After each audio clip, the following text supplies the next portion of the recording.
Capítulo 1. Vailin pegou Cuspe e cavalgou para o oeste, mantendo-se junto ao litoral, encontrando um lugar para acampar ao abrigo de uma grande duna, com um capim no topo. Recolheu lenha para uma fogueira e cortou um tanto de capim para atiçar o fogo. Os caules estavam secos devido à brisa do mar e pegaram fogo ao primeiro toque da pederneira. As chamas aumentaram, altas e brilhantes, as brasas se erguendo como vagalumes no céu do entardecer. Ao longe, as luzes de Linesh pareciam ainda mais brilhantes, e ele podia ouvir música misturada ao som de muitas vozes erguidas em celebração. Depois de tudo o que fizemos por eles, Disse a Cuspe, segurando um torrão de açúcar para que o cavalo de guerra mordesse. guerra, praga e meses de medo. Difícil acreditar que eles estejam felizes por nos verem ir embora. Se Cuspe se importava com ironias, demonstrou isso com um bufo alto de irritação e afastando a cabeça. Espere, Vailin segurou as rédeas e soltou o freio antes de retirar a sela do dorso do animal. Livre dos empecilhos, Cuspe galopou pelas dunas, batendo os cascos da areia e balançando a cabeça. Vailin o observou brincar na espuma das ondas, à medida que o céu escurecia e uma lua cheia e brilhante subia para pintar as dunas com um azul prateado familiar, como neve no auge do inverno. Cuspe voltou trotando quando o último raio de luz do dia desapareceu, aguardando ansioso na luz lançada pelo fogo, o ritual noturno de escovadas e encilhamento. não, Disse Vailin. terminamos. Hora de ir. Cuspe relinchou confuso, batendo o casco da frente na areia. Vailin foi até ele e deu um tapa no flanco do cavalo, recuando depressa para evitar o coice retaliatório quando Cuspe empinou, relinchando de raiva com os dentes arreganhadosos. Vá embora, sua besta odiosa. Gritou Vailin, gesticulando freneticamente. Vá! E ele se foi, galopando para longe em um borrão de areia azul prateada, o relincho de despedida ressoando no ar noturno. Vá embora, pangaré maldito. Sussurrou Vailin com um sorriso. Havia pouco mais para ocupar seu tempo.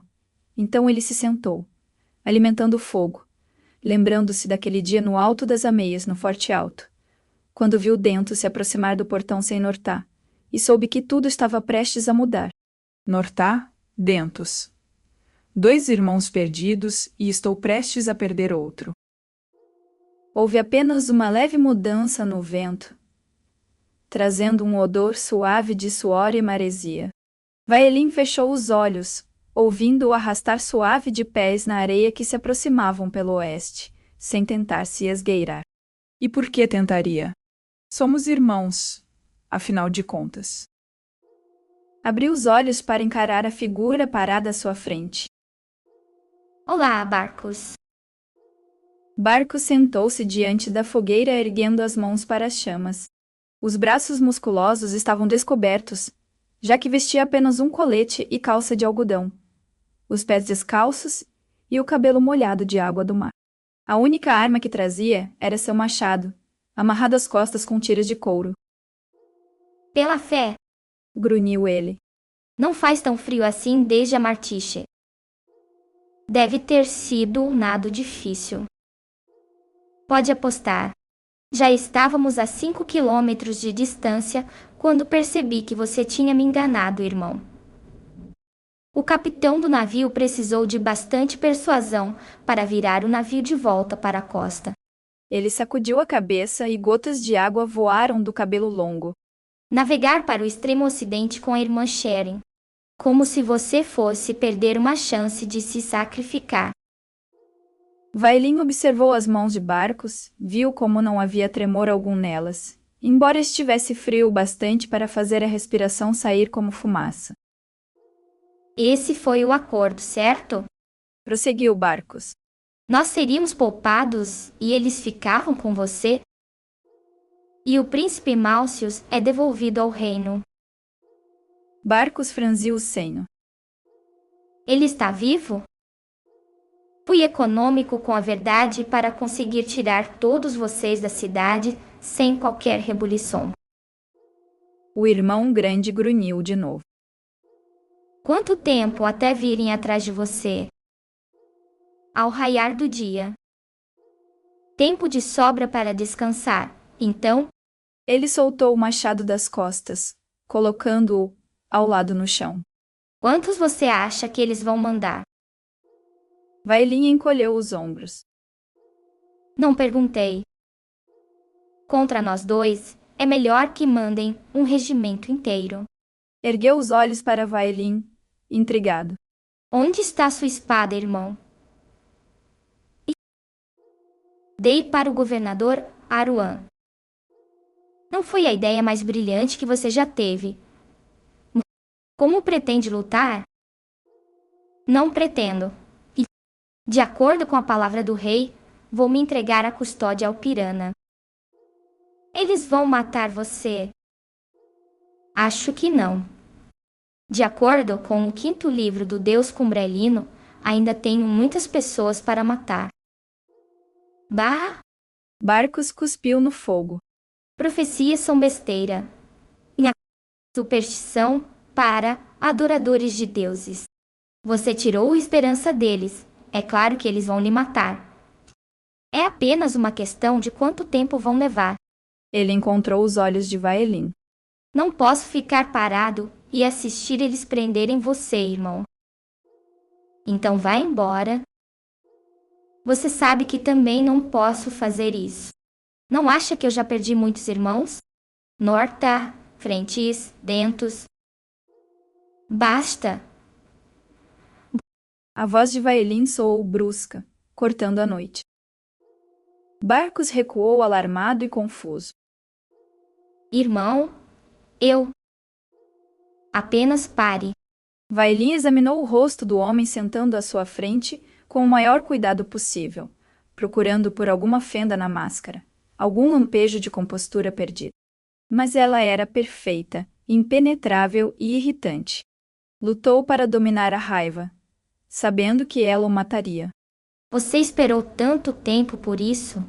Por que não me mostra seu verdadeiro rosto? Aqui no fim, que diferença faz? Barcos fez uma careta em uma demonstração impecável de embaraço. Vailin, você está bem? O capitão Antesh me contou uma coisa antes de partir. Gostaria de ouvir? Barcos estendeu as mãos, incerto. Se você quiser. Parece que Antesh não era seu nome verdadeiro. O que não era surpreendente. Tenho certeza que muitos dos cumbrelinos que contratamos acharam necessário usar um nome falso, fosse pelo medo de um passado criminoso, fosse por vergonha por aceitar dinheiro de nós.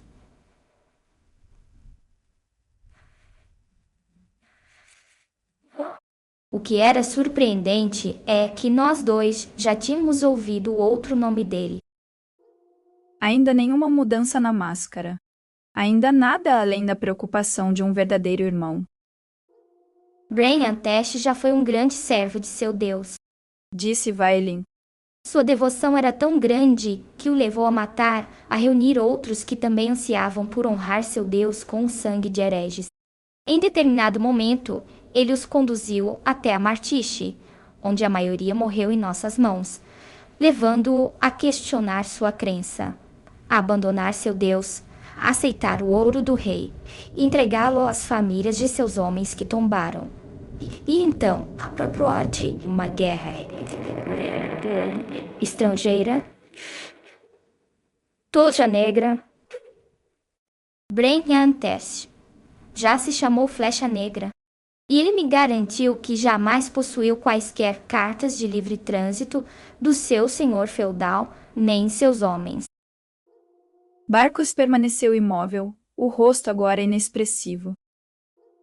Lembra-se das cartas, irmão? Perguntou Vailin.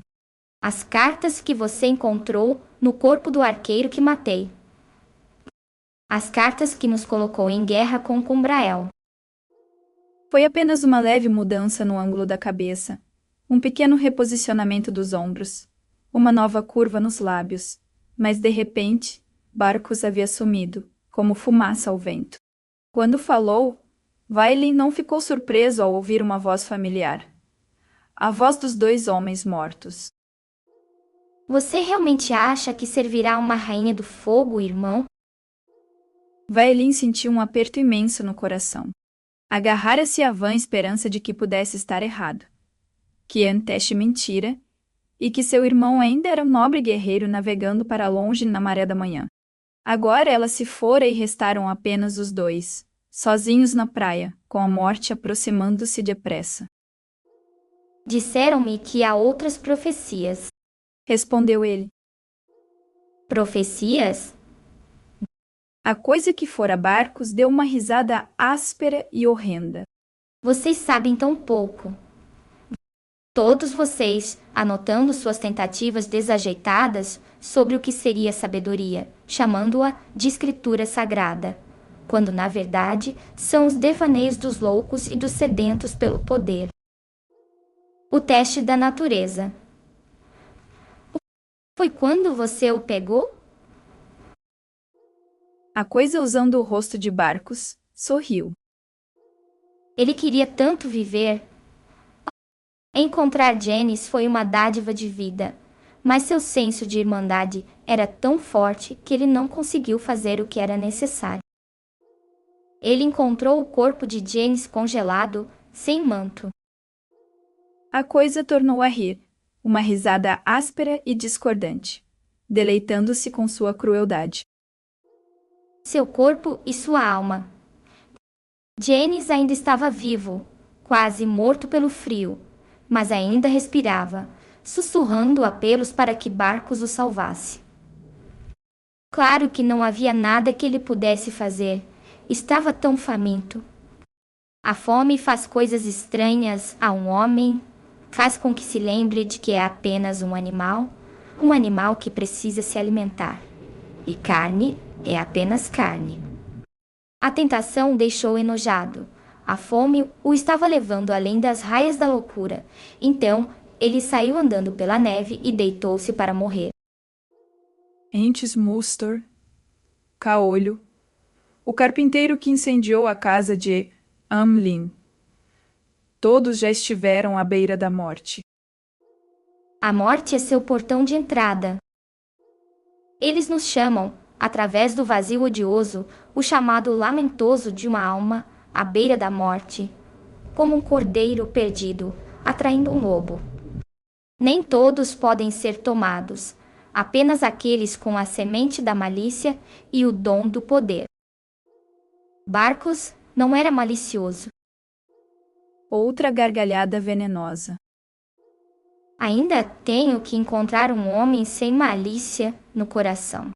Barcos ocultara sua tão fundo que ele mal sabia que estava lá, apodrecendo como um verme em sua alma, esperando para ser alimentada, esperando por mim. Veja, foi o pai que o mandara embora, que odiava e invejava seu dom.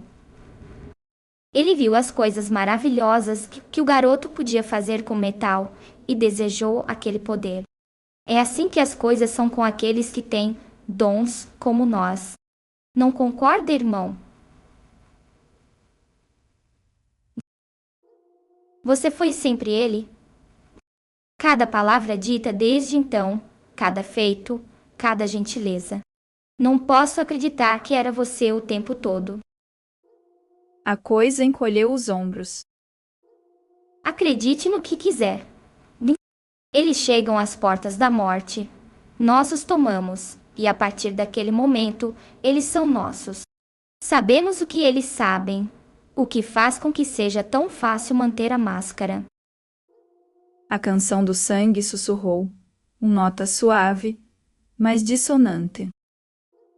Você está mentindo. Entes Mustor não estava totalmente sob seu controle, estava? Foi por isso que você o matou, antes que ele pudesse me contar as mentiras que sussurrou para ele, na voz de seu Deus.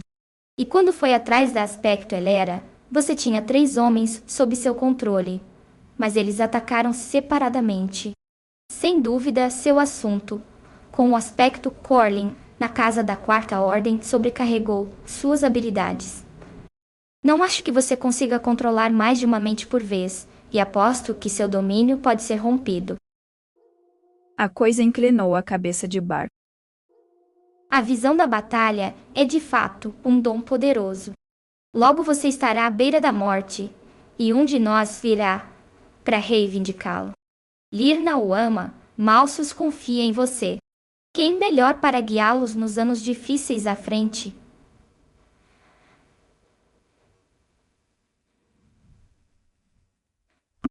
Que malícia estará à espreita em seu coração? Talvez seu mestre Solis, Janus e suas maquinações intermináveis?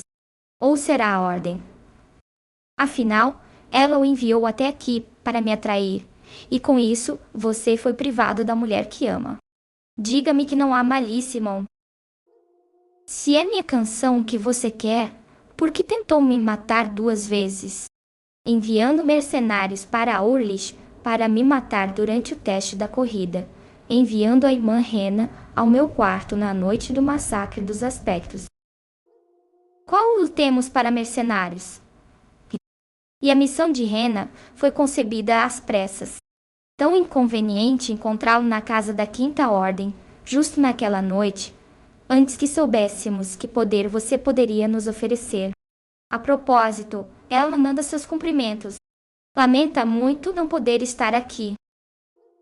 Ele buscou alguma orientação na canção do sangue, mas encontrou apenas silêncio. Essa coisa não estava mentindo. Se não você, então quem? Sua voz desapareceu quando lhe ocorreu, trazido por um acorde desesperador da canção do sangue. O medo do irmão Harlick na cidade caída. Você veio para me matar? A Sétima Ordem. Murmurou ele. Acha mesmo que eles eram apenas um bando de místicos inofensivos trabalhando a serviço da sua fé absurda? Eles têm seus próprios planos, seus próprios agentes. Não tem ilusões de que eles hesitariam em matá-lo, caso você se mostrasse um obstáculo. Então por que eles não me atacaram desde então? A coisa moveu o corpo de Barcos, com uma inquietação mal disfarçada. Ganhando tempo, esperando pela oportunidade. Outra mentira, confirmada pela canção do sangue. O lobo. A Sétima enviou seus mercenários atrás de mim, mas o lobo os matou. Eles viram isso como evidência de alguma bênção das trevas? Uma proteção concedida por um poder que temiam? Perguntas. Como de costume, havia sempre mais perguntas. Você já foi um homem? Perguntou Vailin. Já teve um nome? Nomes significam muito para os vivos, mas, para aqueles que sentiram o frio abissal do vazio, eles parecem vaidade de crianças. Então, você já esteve vivo. Teve um corpo próprio. Um corpo? Sim, eu tive um corpo. Ferido em regiões selvagens e consumido pela fome, perseguido por ódio por todos os cantos. Eu tive um corpo nascido de uma mãe estuprada que chamaram de bruxa. Fomos expulsos porque o dom dela podia mudar o vento. O homem que me gerou mentiu e disse que ela havia usado as trevas para forçá-lo a se deitar com ela. Mentiu que havia se recusado a ficar com ela quando o feitiço desapareceu. Mentiu que ela usara seu dom para arruinar as plantações como vingança. Com pedras e excrementos podres, eles nos expulsaram para a floresta, onde vivemos como animais, até que a fome e o frio a tiraram de mim. Mas eu sobrevivi, mais uma fera do que um garoto, esquecendo língua e costumes, esquecendo tudo, menos a vingança. E com o tempo, eu a saciei, por completo. O bastardo invocou um raio, e a aldeia ardeu em chamas. Citou Vaelin. As pessoas fugiram para o rio, mas o bastardo o elevou com a chuva até que alagou as margens e levou os aldeões de arrasto. Contudo, Sua vingança ainda não havia sido saciada, e ele invocou uma rajada de vento do norte, longínquo, para encerrá-los em gelo. A coisa abriu um sorriso, arrepiante por sua total falta de crueldade. Um sorriso de recordações agradáveis. Ainda posso ver o rosto dele, de meu pai, congelado, olhando para mim das profundezas do rio. Mijei nele. O bastardo da bruxa. Sussurrou Vaelin. A história deve ter 3 séculos. O tempo é ilusão tanto quanto sua fé, irmão. Irmão, olhar para o vazio é ver a vastidão e pequenez de tudo ao mesmo tempo, em um instante de terror e deslumbramento. O que é isso? Esse vazio de que você fala? O sorriso da coisa se tornou cruel mais uma vez. Sua fé o chama de além. É mentira! Gritou ele, mesmo não havendo som nenhum vindo da canção do sangue. O além é um lugar de paz infinita, sabedoria completa, união sublime com as almas eternas dos finados. Os lábios da coisa se crisparam por um momento. E então ela começou a gargalhar, seu divertimento ecoando através da praia e do mar.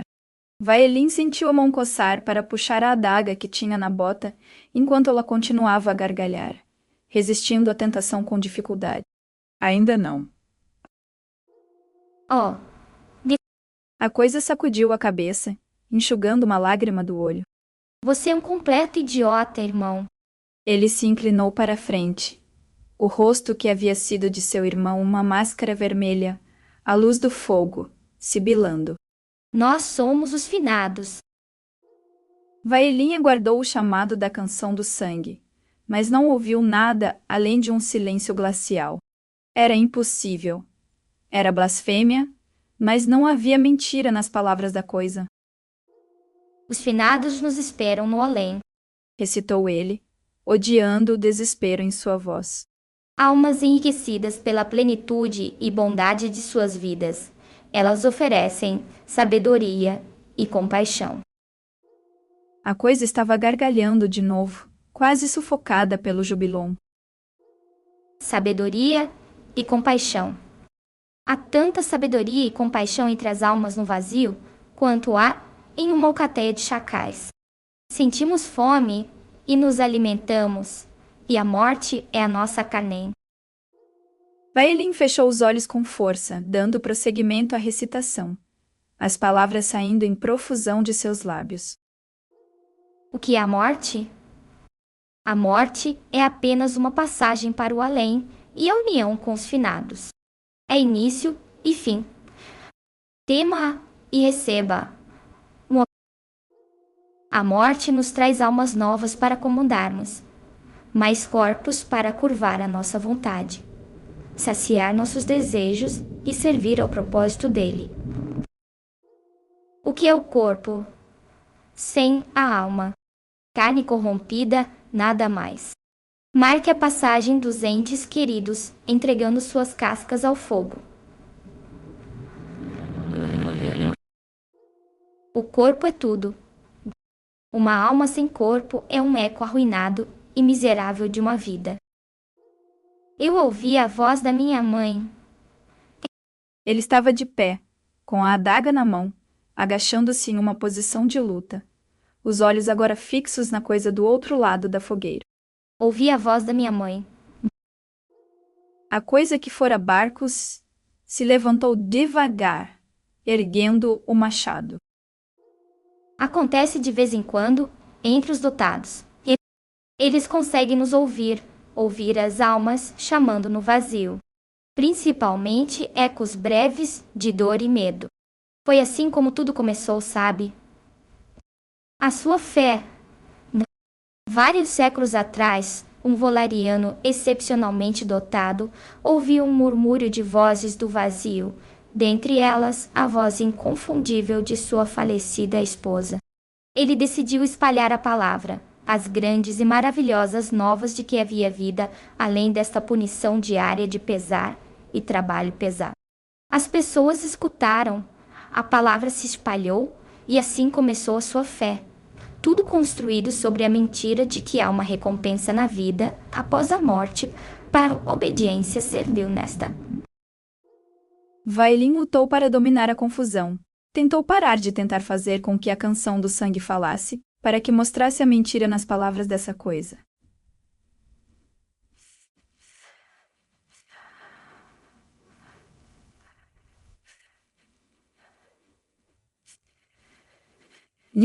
A lenha estalou no fogo.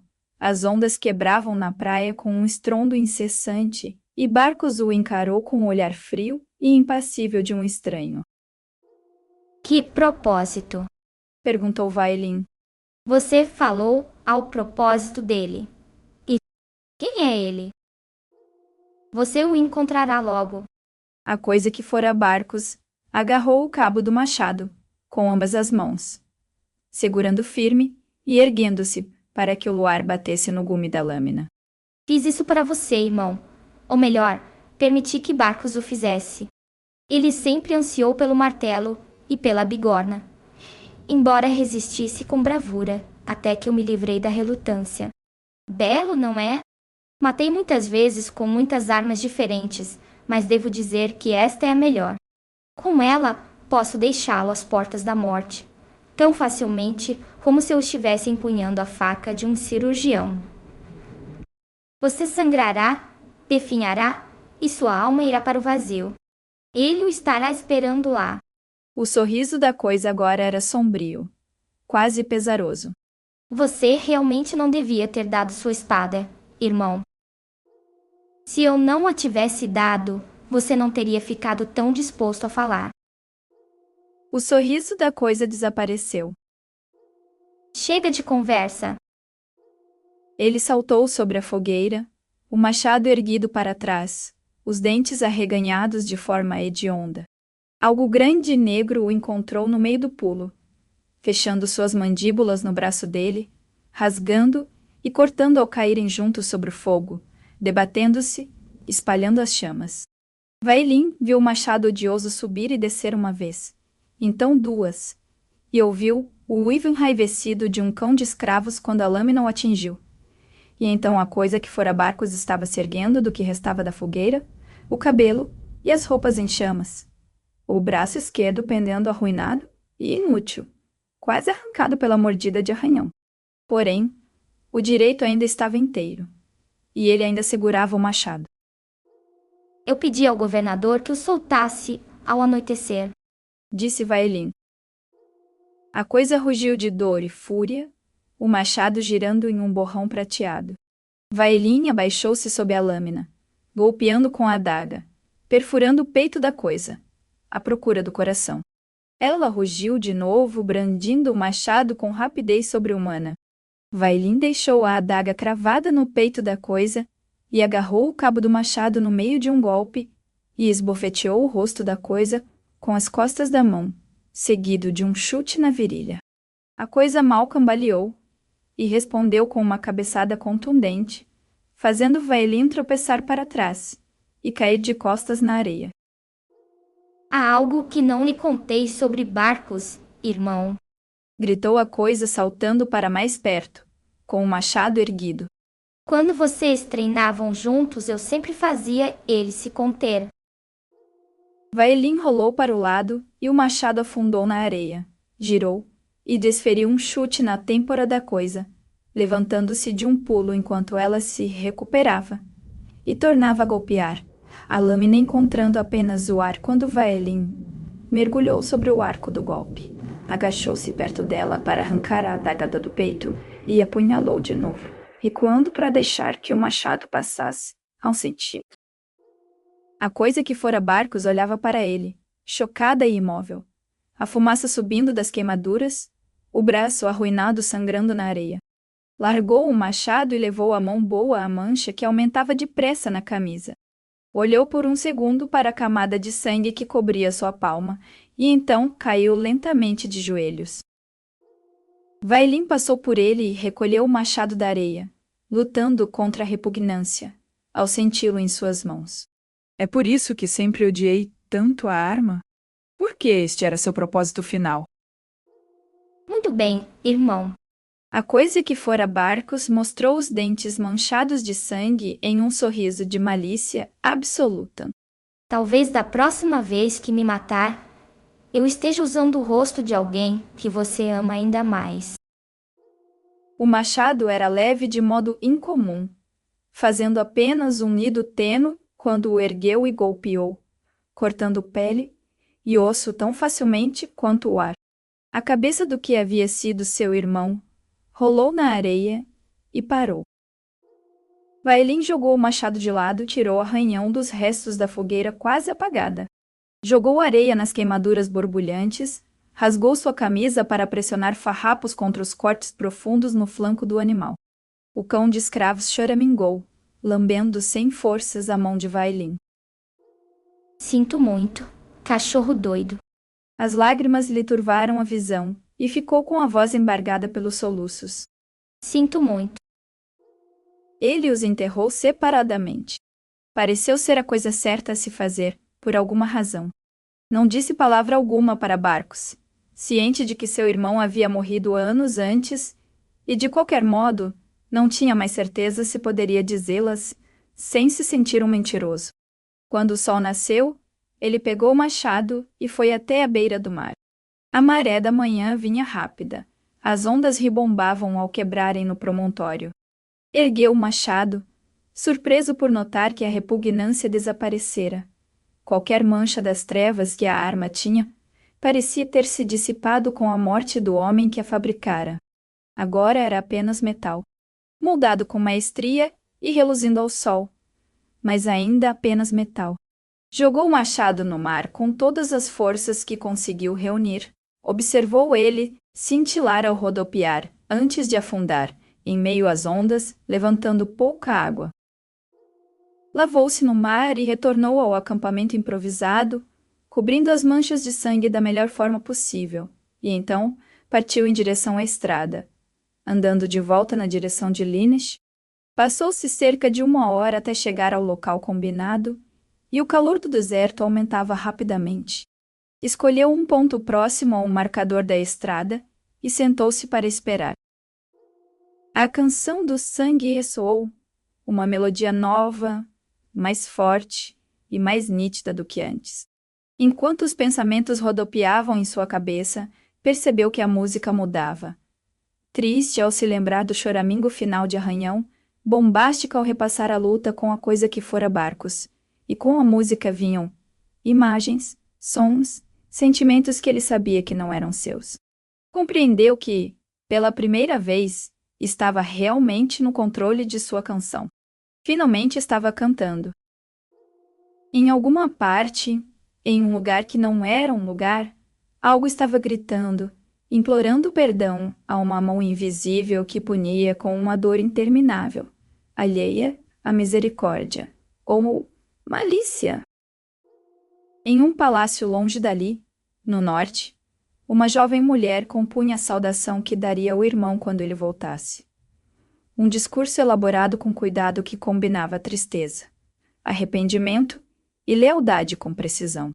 Assim que ficou satisfeita, ela largou a pena, pediu algo para beber à criada e, quando teve certeza de que estava sozinha, levou as mãos ao rosto perfeito e chorou. A oeste, outra jovem mulher olhava para o vasto oceano e recusava-se a chorar. Tinha nas mãos 2 blocos de madeira enrolados em um lenço de seda finamente bordado. Abaixo dela, o mar batia contra o casco do navio, jogando espuma para o alto. Sentiu vontade de jogar o embrulho nas águas, a raiva ardendo em seu peito. Uma dor lancinante da qual não podia escapar, fazendo-a odiar os pensamentos causados por ela. Um desejo de vingança não era algo que ela compreendia, pois jamais o sentiu antes. De trás dela veio um grito de dor e ela se virou, vendo um marinheiro estirado no convés após cair do cordame, agarrando uma perna quebrada e praguejando em profusão em uma língua que ela não compreendia. "Não se mexa!"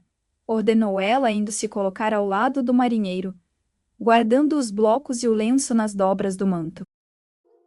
A bordo de outro navio que navegava em outro oceano, um jovem estava sentado, em silêncio e imóvel, o rosto uma máscara vazia. Apesar de não se mover, ele causava medo naqueles ao seu redor. As ordens de seu mestre deixaram claro que despertar o interesse do jovem era um convite a uma morte rápida. Embora o jovem estivesse imóvel como uma estátua, dentro da camisa as cicatrizes em seu peito queimavam com uma agonia contínua e intensa. Vailin focalizou a canção em uma única nota pura, lançando-a através dos desertos, das selvas e do oceano que os separavam. Vou encontrá-lo, irmão. O jovem se impertigou por um momento, atraindo olhares assustados daqueles que o vigiavam, e então retornou ao seu estado imóvel e inexpressivo. A visão e a canção desapareceram, deixando-o sentado sob o sol escaldante. Uma nuvem de poeira se erguia no leste, logo se transformando em uma tropa de cavaleiros, a figura alta do grão-promotor Velsus à frente, cavalgando depressa, ansioso para reivindicar seu prêmio. Agradecimentos. Meus profundos agradecimentos à minha editora, Susan Ellison, por arriscar-se como ninguém, e a Paul Field, que não me deixou pagá-lo, pelo trabalho que teve em corrigir os muitos erros que entupiam o manuscrito original. Gostaria de mencionar também minha dívida imensa com os autores de todas as obras de fantasia que me divertiram durante os anos. Ainda mais para com o grande e saudoso David Gemmell, sob cuja vasta sombra fico feliz em trabalhar.